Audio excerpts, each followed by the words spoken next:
მოგესალმებით ჩემო ძვირფასო მეგობრებო, მოდი დღეს მოვამზადოთ უგემრიელესი და უნაზესი კარტოფილის ღვეძელები. ამისთვის დაგჭირდება კარტოფილი, რომელიც უნდა მოხარშოთ თავისივე კანში. შემდეგ გავაცალე კანი, ეხა კარგად ჩავზილე, ცოტა მივზილე და მოვზილე, დავუმატე რძეში გამტნარი კარაქი, ეს მას არის ძალიან ცხელი. და ეხა ამ ყველაფერს კარგად ავურებ მიქსერის საშუალებით. მიქსერით გაკეთებული პიურე არის ძალიან ჰაეროვანი და კრემისებრი სტრუქტურის.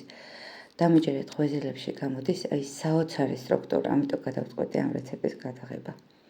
აი ესე კარგად ეხა ავურებ ამ ყველაფერს ერთმანეთში და აუცილებლად კარაქი გახსენით რძეში და ცხელი მასა დაასხით ჩვენს კარტოფილს.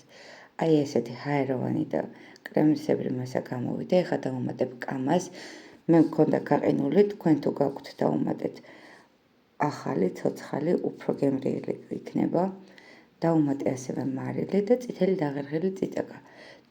თქვენ შეგიძლიათ ასევე დავუმატოთ მუთუშული ხახვი. დამიჯერეთ უფრო გემრიელი, უბრალოდ ჩემს შვილებს ხახვი არ მოწონთ და ამიტომ მე არ ვქენი. ნახეთ, როგორი მასა მივიღე, ჰაეროვანი. ამას ეხა გადავდებ და შევდგეთ ცომის მოზელას.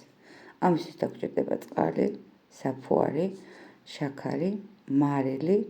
მე მოგზა ესეთი საფუარი ძალიან სწრაფად მოქმედია და ამიტომ ხაშის მომზადებას არ ვაპირებ, უბრალოდ მოვამზადებ მოზრდილ ერთიან ცომს.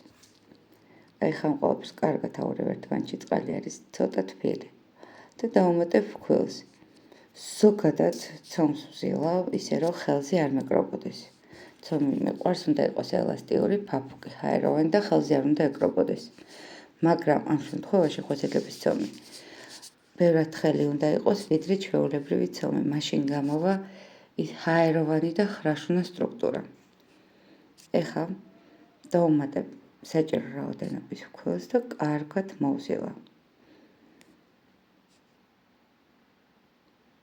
ეცადეთ, რომ ცომი არ გახდეს ძალიან მკვრივი და მაგარი, თორე თქვენი ღვეძელები არ გამოვა ხრაშუნა და გემრიელი. ეხა ვამატებ ცოტა ოდენ ზეთს, კარგად მივზილავ და მოვზილავ, აი ნახეთ, კარგად უნდა მოვზილოთ. ცომი არის საკმაოდ თხელი კონსისტენციის, უბრალოდ ოდნავ გეკრობათ ხელს. ესეც უნდა იყოს.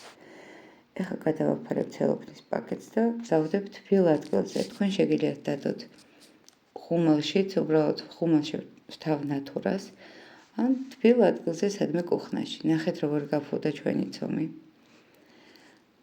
ეხა კარგად გადმოვიტან ჩვენს დაფაზე, მოურევ სუფუქად, ძალიან ჩაზელა აღარ უნდა და დავყოფ სასურველ ნაწილებად.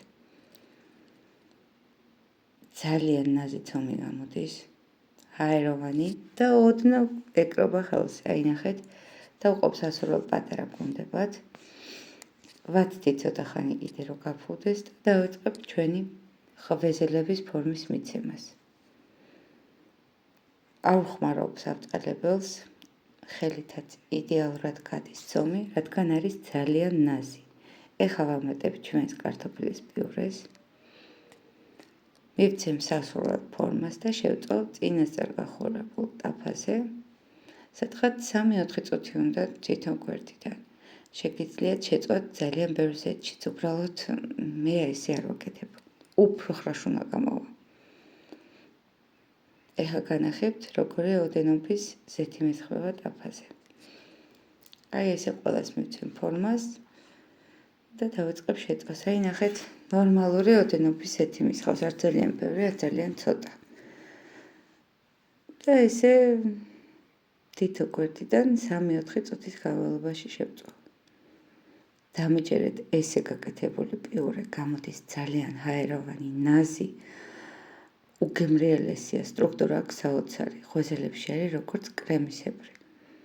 ნახეთ, გამოვაწყო ჩვენი ღვეძელები, გარედან არის ხრაშუნა. შიგნით პიურეს კონსისტენცია ნახეთ, არის საოცარი. დამიჯერეთ მოვამზადეთ, მოიწონეთ ჩემი გვერდი, გამოიწერეთ ჩემი არხი. თქვენი ნებისმიერი კომენტარი ჩემთვის არის სასიამოვნო. თუ რამე კითხვები გაგჩნდებათ, მომწერეთ. გემშვიდობებით მომავალ შეხვედრამდე.